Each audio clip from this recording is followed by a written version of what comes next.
जय हिंद, नमस्कार साथियों। आर्मी गुरुजी चैनल में आप सभी का हार्दिक स्वागत है। आज आर्मी का जो स्पेशल बेंच चल रहा है, पार्ट 4 जीव विज्ञान के क्वेश्चन चल रहे हैं, जिसके अंदर 30 में से 25 क्वेश्चनों का आप टारगेट है 25 क्वेश्चनों का सही जवाब देंगे।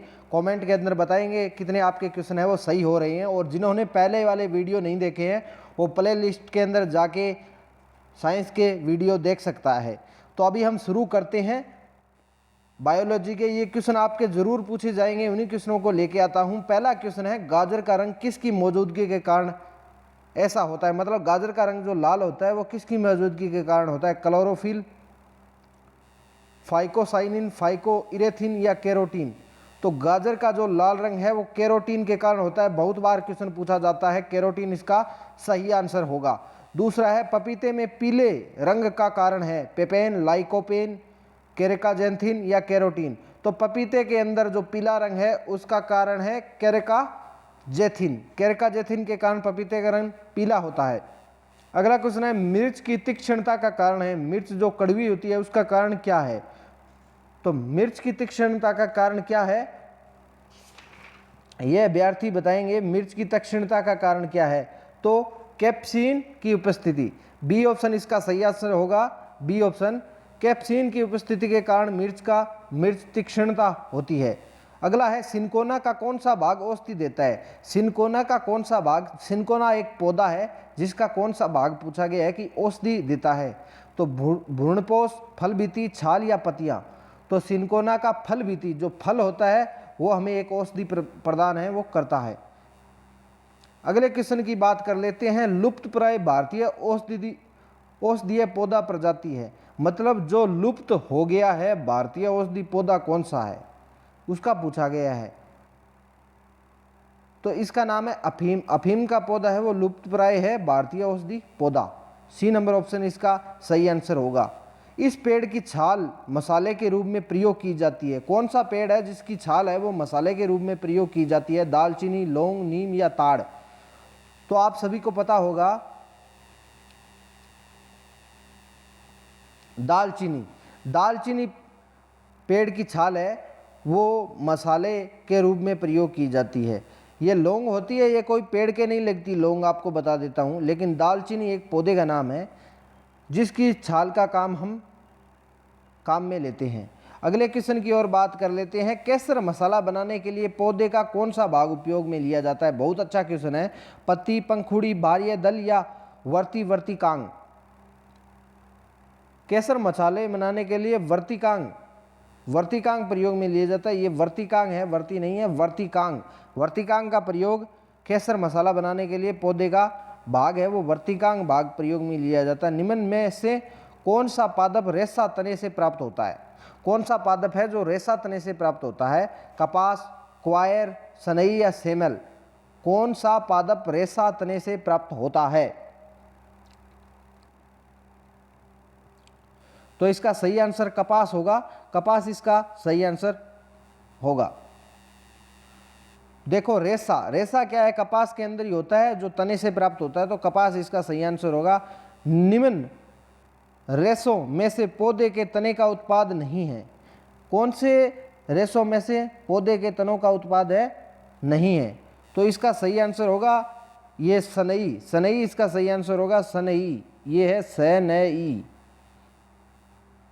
बाकी पटसन, जूट, कपास ये सभी रेशे के ही उदाहरण हैं। पटसन भी, जूट भी, कपास भी, इसके अंदर सभी के अंदर रेशा प्राप्त होता है अपने को। लौंग किससे प्राप्त होता है? लौंग है वो किससे प्राप्त होता है? जड़ से, फूल की कली से, पत्तियों से या तने से? तो लौंग है वो फूल की कली से प्राप्त होता है। लौंग है वो फूल की कली से प्राप्त होता है।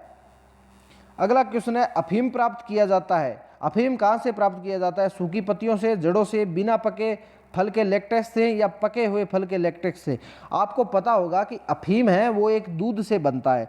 जो पौधे बिना पका हुआ पौधा है उसके जो फल लगता है उससे दूध प्राप्त होता है, उसी से बनता है। तो बिना पके फल के लेटेक्स, दूध के अंदर भी लेटेक्स पाया जाता है, इसी प्रकार लेटेक्स से प्राप्त होता है। अगला क्वेश्चन है, क्रिकेट के बल्ले बनाने के लिए निम्नलिखित में से किस लकड़ी का प्रयोग किया जाता है? तो क्रिकेट के बल्ले बनाने के लिए कौन से? तो सेलिकस प्यूरिया सेलिकस प्रियूरिया पौधे का उपयोग है वो किया जाता है। और आप ऐसे ही आर्मी के जीके के नए नए क्वेश्चन प्राप्त करना चाहते हैं और आर्मी की तैयारी करना चाहते हैं तो इस चैनल को सब्सक्राइब करके नोटिफिकेशन ऑन भी कर सकते हैं। सवहनी वैक्यूलर पौधे में पानी ऊपर किससे जाता है?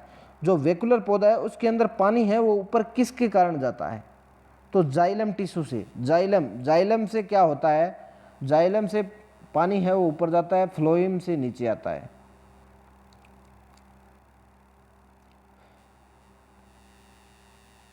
आगे बात कर लेते हैं, पौधे में जाइलम की उपस्थिति में निम्नलिखित में से क्या होता है? जल का वहन, खाद्य पदार्थों का वहन, अमीनो अम्ल का वहन या ऑक्सीजनों का वहन। तो पौधे के अंदर जाइलम की उपस्थिति के कारण है वो जल का वहन करता है। जाइलम जल का वहन करता है। मैंने आपको बताया है भाई ये इस प्रकार होता है, जो पौधा है उसके अंदर जल का परिवहन तो करता है जाइलम, जबकि फ्लोएम है वो खाद्य पदार्थों का वहन है वो करता है। आहार वहन, जो भी मतलब आहार खाद्य है पौधे के लिए आवश्यक है उनका फ्लोएम करता है, जबकि जल का वहन है वो जाइलम करता है। अगला है, पौधे में फ्लोएम मुख्य उत्तरदायी है। फ्लोएम क्या कार्य करता है? आहार वहन के लिए। ये इंपॉर्टेंट क्वेश्चन है, जाइलम और फ्लोएम से कई बार क्वेश्चन है वो आपके लिए पूछे जाते हैं। आहार का वहन फ्लोएम करता है। अगला क्वेश्चन है, निम्नलिखित में से पेड़ की वर्षों में आयु का पता लगाने हेतु कौन सी तकनीक का प्रयोग किया जाता है? तो पेड़ के छल्लों की संख्या की गणना करके पेड़ की आयु का पता लगाता है। बी ऑप्शन इसका सही आंसर होगा। पेड़ों की जब वर्ष के कितना पुराना हुआ है इसकी जानकारी के लिए पेड़ों की छल्लों की संख्या की गणना की जाती है। अगला है, वाणिज्यिक मूल्य वाला कारक किसे प्राप्त होता है? वाणिज्यिक मूल्य वाला सीड्रस, देवदार, साइकस, फाइकस या कर्वेकस सुबेर। तो कर्वेकस इसका सही आंसर होगा। कर्वेकस से हमें वाणिज्यिक मूल्यों का कारक पता होता है। ये थोड़ा सा क्वेश्चन आपके लिए हार्ड होगा क्योंकि इसकी लैंग्वेज थोड़ी अलग है। पत्तों का हरा रंग किसकी उपस्थिति के कारण आता है? मोस्ट इंपॉर्टेंट क्वेश्चन है, मोस्ट इंपॉर्टेंट। जो आपको मैं मोस्ट इंपॉर्टेंट बता देता हूँ वो मान लेना आपके पेपर के अंदर पूछा जाएगा, और अगर नहीं पूछा जाए तो दोबारा आके यहीं पे कमेंट कर देना सर ये क्वेश्चन नहीं है हमारे। पत्तों का हरा रंग किसकी उपस्थिति के कारण होता है? तो क्लोरोफिल। क्लोरोफिल इसका सही आंसर होगा। क्लोरोफिल की उपस्थिति के कारण पत्तों का रंग हरा होता है। अगला है, मैग्नीशियम निम्नलिखित में से किसका संगठक धातु है?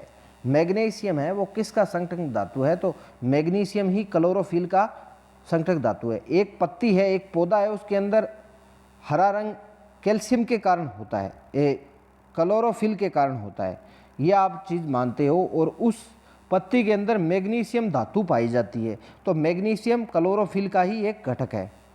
आगे है, पौधों में क्लोरोफिल बनाने के लिए कौन सा तत्व आवश्यक है? देख लो ये अभी आपके लिए क्वेश्चन आ चुका है। तो मैग्नीशियम, मैग्नीशियम इसका सही आंसर होगा। दोनों टाइप के क्वेश्चन आपसे पूछे जा सकते हैं, तो दोनों टाइप के क्वेश्चन मैंने आपको इसमें दे दिए हैं। अगला क्वेश्चन है, हरे रंग का पदार्थ जो पौधों में प्रकाश संश्लेषण करता है वह निम्नलिखित में से कौन सा है? तो हरे रंग का पदार्थ होता है वो आपको मैंने बताया था क्लोरोफिल। क्लोरोफिल ही पत्तियों के अंदर हरा रंग बनाता है और क्लोरोफिल इसका सही आंसर होगा। अगले क्वेश्चन की और बात कर लेते हैं, पौधे व पेड़ का खाना तैयार करने की प्रक्रिया क्या कहलाती है? मोस्ट इंपॉर्टेंट क्वेश्चन है, मोस्ट इंपॉर्टेंट क्वेश्चन आपके लिए। पौधे व पेड़ का खाना तैयार करने की प्रक्रिया क्या कहलाती है? आपको ये तो पता होगा कि पौधों के अंदर जो खाना ऊपर पहुंचाया जाता है वो फ्लोएम ऊतक के द्वारा पहुंचाया जाता है, लेकिन ये प्रक्रिया पूछी गई है तो ये प्रक्रिया कहलाती है फोटोसिंथेसिस। डी ऑप्शन इसका सही आंसर होगा। फोटोसिंथेसिस है उस प्रक्रिया के कारण पौधों को खाना उपलब्ध करवाया जाता है, ये प्रक्रिया के कारण। आगे है, पौधों भोजन का निर्माण करने के लिए निम्नलिखित में से किससे ऊर्जा प्राप्त करते हैं? पौधे हैं वो भोजन का निर्माण करने के लिए किससे ऊर्जा प्राप्त करते हैं? तो पौधे हैं प्रकाश संश्लेषण, बैक्टीरिया, कवक या सूर्य। तो पौधे अपना भोजन सूर्य से प्राप्त करते हैं, तो डी ऑप्शन इसका सही आंसर होगा। डी ऑप्शन इसका एकदम करेक्ट आंसर होगा। अगला क्वेश्चन है, प्रकाश संश्लेषण में कौन सा प्रकाश सबसे कम प्रभावी होता है? नीला, हरा, सूर्य प्रकाश, सूर्य का प्रकाश या लाल प्रकाश? प्रकाश संश्लेषण के अंदर सबसे कम कौन सा रंग प्रभावी होता है? तो हरा रंग। हरा रंग सबसे कम प्रभावी होता है प्रकाश संश्लेषण के अंदर, मतलब कम दूरी तय करता है। प्रकाश संश्लेषण में कौन सा रंग अधिक प्रभावी होता है? यह भी क्वेश्चन पूछा जा सकता है। तो लाल रंग। लाल रंग सबसे अधिक प्रभावी होता है, जबकि हरा रंग सबसे कम प्रभावी होता है। अगला क्वेश्चन है, प्रकाश संश्लेषण में होता है प्रकाश संश्लेषण में क्या होता है, न्यूक्लियस में, माइटोकॉन्ड्रिया में, क्लोरोप्लास्ट में या परऑक्सीकोम में। तो प्रकाश संश्लेषण है वो क्लोरोप्लास्ट में होता है, क्लोरोप्लास्ट के अंदर। ये पौधों से जुड़ी विज्ञान है। 1-2 क्वेश्चन आपके भर्ती के अंदर आते हैं, जीडी के अंदर मान लो, चाहे कलरक के अंदर मान लो, चाहे टेक्निकल के अंदर मान लो, या ट्रेडमैन के अंदर। तो क्लोरोप्लास्ट इसका सही आंसर होगा। प्रकाश संश्लेषण है वो क्लोरोप्लास्ट में होता है। आगे क्वेश्चन बात कर लेते हैं। प्रकाश संश्लेषण का अंतिम उत्पाद है कार्बोहाइड्रेट, कार्बन डाइऑक्साइड, ऑक्सीजन या जल। प्रकाश संश्लेषण का अंतिम उत्पाद क्या है, तो कार्बोहाइड्रेट। प्रकाश संश्लेषण से कार्बोहाइड्रेट का निर्माण होता है जो पौधों को मिल जाता है। पौधे अपना भोजन है वो सूर्य से ग्रहण करते हैं। फ्लोएम उत्तक सूर्य से जो भोजन ग्रहण करता है वो पौधे की जड़ों से लेकर उसके तनों तक पहुंचाता है, फ्लोएम उत्तक, और वो कार्बोहाइड्रेट के अंदर परिवर्तित कर देता है। आगे है प्रकाश संश्लेषण होता है रात्रि में होता है, दिन और रात्रि में, दिन में या रात्रि में, केवल दिन में। प्रकाश संश्लेषण कब होता है, तो प्रकाश संश्लेषण कब होगा, जब सूर्य होगा। सूर्य से ही तो भोजन प्राप्त करेगा, तो केवल दिन के अंदर ये प्रक्रिया होती है। प्रकाश संश्लेषण के लिए कौन सी गैस आवश्यक है, ये क्वेश्चन कई आवश्यक है। तो O2, CO, N2 या CO2। तो कार्बन डाइऑक्साइड इसके लिए आवश्यक गैस होती है। पौधा हमेशा कार्बन डाइऑक्साइड लेता है और ऑक्सीजन छोड़ता है, और मानव ऑक्सीजन लेता है और कार्बन डाइऑक्साइड वो छोड़ता है।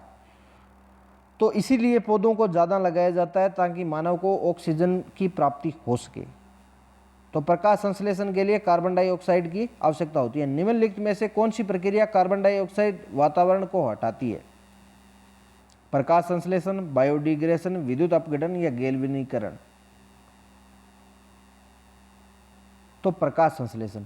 आपको पता है ये प्रश्न किस प्रकार पूछा गया है कि जब प्रकाश संश्लेषण होता है तो कार्बन डाइऑक्साइड है वो वातावरण से कम हो जाती है, क्योंकि पौधा उसको ग्रहण कर लेता है, जिससे ऑक्सीजन की मात्रा बढ़ जाती है, जो हमारे मानव के लिए बहुत ज़्यादा लाभदायक है। इस प्रकार के 30 क्वेश्चन से सभी अभ्यर्थी कमेंट में बताएंगे। जो अभ्यर्थी 25 क्वेश्चन 30 में से मैं करवाता हूँ उनमें से सही कर लेता है, मैं उसकी तैयारी को 100% मानता हूँ, 100%। तो सभी अभ्यर्थी कमेंट में बताएंगे कितने आपके क्वेश्चन हैं वो आपने सही किए हैं। और अगर आप इस चैनल पे नए हैं और हमेशा रेगुलर आर्मी के लिए क्वेश्चन आंसर पाना चाहते हैं तो इस चैनल को सब्सक्राइब करके नोटिफिकेशन ऑन कर ले, और सभी कमेंट के अंदर जय हिंद जरूर लिखें, और आपको वीडियो कैसा लगा एक लाइक जरूर कर दें। इसी के साथ सभी को जय हिंद, राम राम।